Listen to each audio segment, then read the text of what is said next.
استنجا کرتا ہوں پیشاب کے قطرے نکل جاتے ہیں۔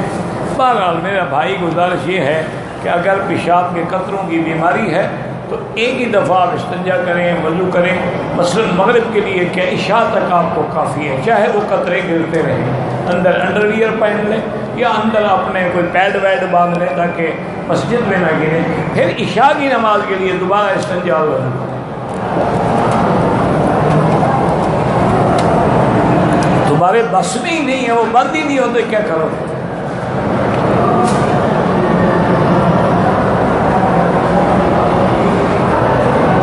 پتہ نہیں کیا ہے، پتہ نہیں کیوں تھی، میں نے جرا لگائی ہے۔ امام ابو حنیفہ پہ کس نے جرا کی ہے؟ نام لکھو نا، مجھے ذرا بتاؤ امام ابو حنیفہ رحمۃ اللہ علیہ پہ کس نے جرا کی ہے؟ جرا لگائی ہے، کس نے لگائی ہے؟ نام لو اس کا۔ وہ تو امام الفقہاء ہیں اور امام المحدثین ہیں، اس میں کس نے جرا کی ہے؟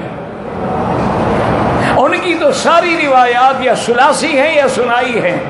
امام بخاری کی اتنی بڑی کتاب میں صرف 22 روایات ثلاثی ہیں اور وہ ساری امام ابو حنیفہ کے شاگردوں سے ہیں۔ باقی جرا بڑے بڑے لوگوں پر بھی ہوتی ہے، لیکن دیکھنا پڑتا ہے کہ جرا کرنے والا ناصح ہے یا متعنت ہے۔ ابھی حنیفہ کون تھا؟ انشاءاللہ قبر میں پتہ لگ جائے گا کون تھا۔ انسان تھا، بغداد کے رہنے والے تھے اور سب سے پہلے فقہ کی تدوین کرنے والے ابو حنیفہ، دین حنیف کی سب سے پہلے تدوین کرنے والے ابو حنیفہ رحمۃ اللہ علیہ۔ میری بہن کا لڑکا ہے، اس کی آنکھیں لال رہتی ہیں، تو بہرحال کوئی علاج بھی کرائیں، ورنہ سب سے بہتر علاج زمزم ہے کہ زمزم کے ٹھنڈے پانی سے اس کے چھینٹے یا گلاس میں آنکھیں رکھ کے کھڑا رہے، اللہ سے دعا کرے، اللہ شفا دیں گے۔ باقی ہمیں نہیں پتہ بھی کیوں صرف ہوتی ہیں۔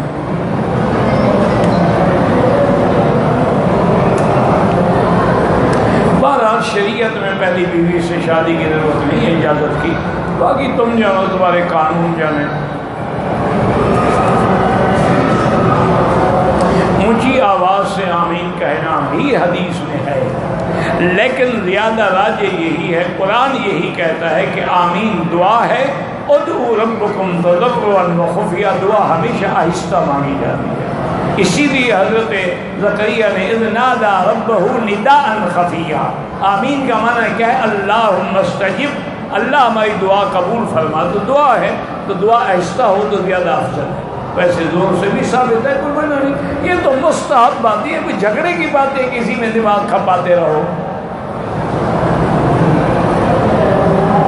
بغیر سورۃ فاتحہ کے نماز نہیں ہوتی، بالکل ہمارا بھی ایمان ہے کہ فاتحہ کے بغیر نماز نہیں ہوتی، لیکن تم مجھے بتاؤ ایک نماز کا نام لو کہ فلاں نماز میں فاتحہ نہیں ہے، میں بھی کہوں گا نماز نہیں ہوتی، لیکن وہ نماز تو مجھے بتاؤ نا۔ اگر امام نے فاتحہ پڑھی ہے تو نماز میں تو فاتحہ آ گئی نا، ایسی نماز کہاں رہی جس میں فاتحہ نہیں ہے؟ تم اس حدیث میں مجھے مقتدی کا لفظ دکھا دو، میں بھی مان لوں گا۔ نماز میں تو فاتحہ موجود ہے، لیکن امام نے جو پڑھ لی، اور امام کا پڑھنا جو ہے وہ ہمارا پڑھنا ہے، من کان لہ امام فقراءۃ الامام لہ قراءۃ، حضور نے فرمایا جس کا امام ہو، امام کی قراءت جو ہے وہ مقتدی کی قراءت ہوتی ہے۔ اب دیکھو نا، مثلا ظہر کی نماز میں امام صاحب سورت پڑھیں جس میں سجدہ تلاوت ہو، امام سجدہ کرے گا، ہم نے نہ سنا ہے نہ پڑھا، ہم کیوں سجدہ کریں؟ اب ہم سجدہ کریں گے کہ نہیں کریں گے؟ کریں گے، کیونکہ اس کا پڑھنا ہمارا پڑھنا۔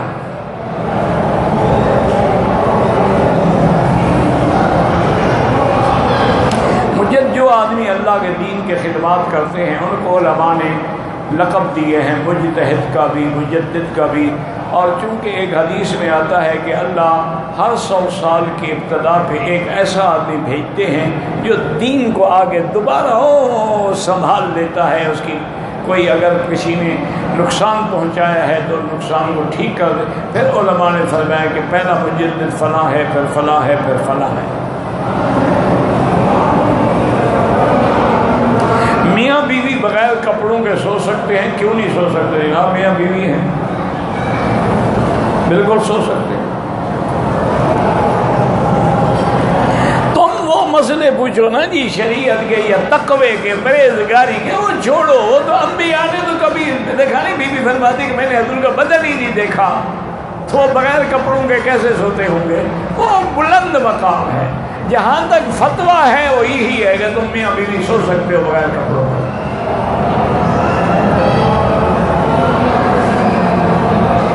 شادی کرنے سے پہلے لڑکی اپنے منگیتر کو مل سکتی ہے؟ بالکل نہیں مل سکتی ہے، دیکھ سکتی ہے دور سے، تاکہ کل اگر کوئی عیب ہو تو اس کو احساس نہ رہے۔ بھئی وہ لگڑا نکل آئے، وہ کانا نکل آئے، وہ اندھا نکل آئے۔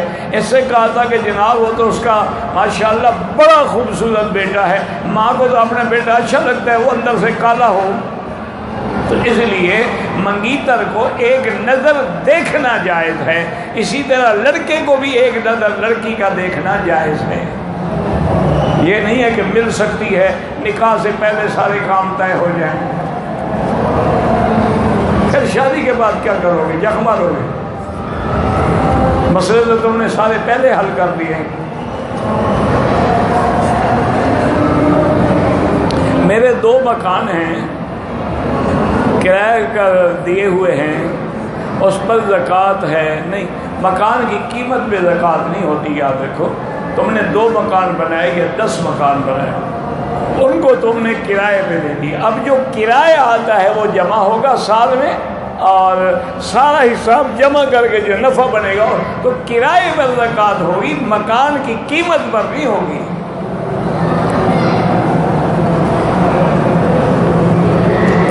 سرکاری ڈیوٹی کے لیے طائف سے آتے، ان کے لیے عمرے کی کوئی ضرورت نہیں ہے۔ اگر ڈیوٹی ہے وہ اجازت ہی نہیں ہے، مجبور ہے۔ میں پاکستان سے آیا ہوں، شوال میں عمرہ کیا۔ آپ کا حج تو افراد ہوگا، لیکن ایک دم آپ کو دینی پڑے گی۔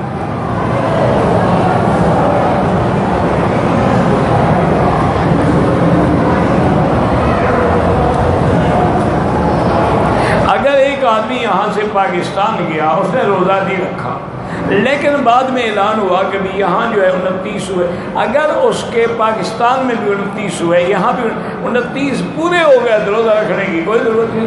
وہ تو اگر کم ہوتا تو روزہ رکھتا نا۔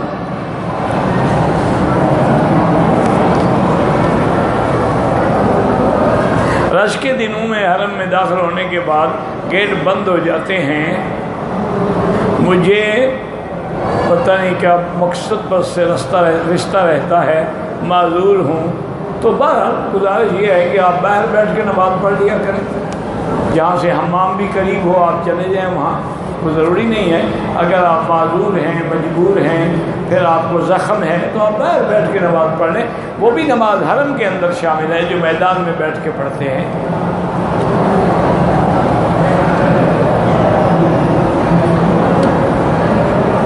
اگر کسی نے مکے میں رہتا ہے، اس نے شوال یا ذوالقعدہ میں 5 عمرے کیے ہیں، تو کوئی دم نہیں۔ دم تو تب ہے جب حج کرے گا، حج نہیں کرتا تو کوئی دم نہیں، چاہے 100 عمرہ کرے۔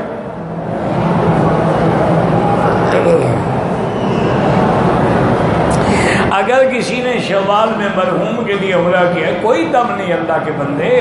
دم تب ہوتا ہے جب حج کرو گے، حج ہی نہیں کرو گے، دم کس بات کا؟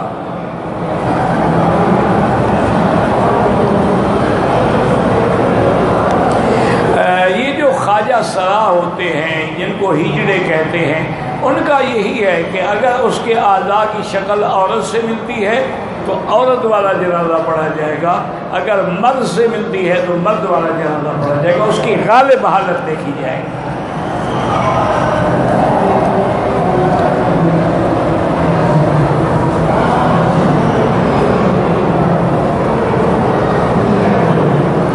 اگر ایک آدمی بغیر احرام کے حدود حرم میں داخل ہوا تاکہ اس کو روک نہ دیا جائے، تو بہرحال اس پہ دم پڑ گئی، حج کر لے، حج کے بعد عمرہ بھی کرے اور ایک دم بھی ادا کرے۔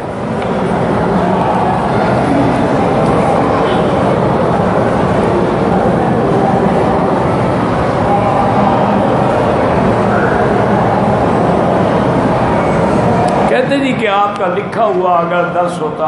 میرے بھائی الحمدللہ ثم الحمدللہ ہمارے دروس جو ہیں وہ کتابوں کی شکل میں بھی چھپ گئے ہیں. دروس حرم 4 جلد چھپ گئی ہے، منہاج مسلم 2 جلد چھپ گئی ہے، اسی طرح اسلام میں عورت کا مقام 1 جلد چھپ گئی ہے، ازواج النبی صلی اللہ علیہ وسلم 1 جلد چھپ گئی ہے، خلفائے راشدین 1 جلد چھپ گئی. ساری کتابیں الحمدللہ. اب تو اللہ کا شکر ہے، اللہ کی توفیق سے میری تفسیر جو میں نے 20 سال میں قرآن ختم کیا اللہ کے گھر میں بیٹھ کے، وہ تفسیر جو ہے وہ تفسیر کی شکل میں تفسیر مکی کے نام سے چھپ رہی ہے. اس کی 3 جلدیں تو چھپ گئی ہیں الحمدللہ، پہلی، دوسری، تیسری. اب باقی اللہ توفیق دیں گے، اللہ کے علم میں ہے کہ کتنی جلدیں ہوں گی اور کب مکمل ہوگی یہ تو اللہ جانتے ہیں. کیونکہ اب یہ 3 جلدیں چھپی ہیں نا، تو ابھی ہم تقریباً سورۃ البقرہ کی آیت نمبر 34 پہ پہنچے ہیں. سب باقی اللہ عالم کتنی جلدیں ملیں گی یہ تو خدا جانتا ہے. لیکن الحمدللہ کام ہو رہا ہے. 3 جلدیں چھپ گئیں، 4تھی جلد جو ہے اس کا مسودہ مکمل ہو گیا ہے. اب اس کو تصحیح کر رہے ہیں، ترتیب دے رہے ہیں. تو انشاءاللہ ثم انشاءاللہ اللہ کرے گا پھر. چونکہ اس کی وجہ یہ ہے نا میرا بھائی، یہ جو کتاب کا چھپنا ہے نا یہ بہت بڑا مہنگا ہوتا. یعنی 1 جلد کتاب اگر چھپے نا اس پہ کم سے کم 2 لاکھ روپے خرچ ہوتے، کم سے کم. لیکن بہرحال اللہ تعالیٰ اہل خیر کو توفیق دے کہ وہ بیچارے مدد کرتے رہتے ہیں، کتابیں چھپتی رہتی ہیں انشاءاللہ خدا کو منظور. تو آپ کو جو بھی کتاب چاہیے وہ پاکستان میں جو بڑے بڑے مکتبے ہیں نا ان پہ مل جاتی ہیں. یا آپ ایسا کر سکتے ہیں، مجھے کسی نے کہا ہے، میں نہیں جانتا، کہ انٹرنیٹ پہ بھی کسی نے وہ کتابیں ڈال دی ہیں، تو وہاں سے بھی آپ پڑھ سکتے ہیں، دیکھ سکتے ہیں. اللہ اعلم. اللہم صلی علی سیدنا محمد وعلی آل سیدنا محمد.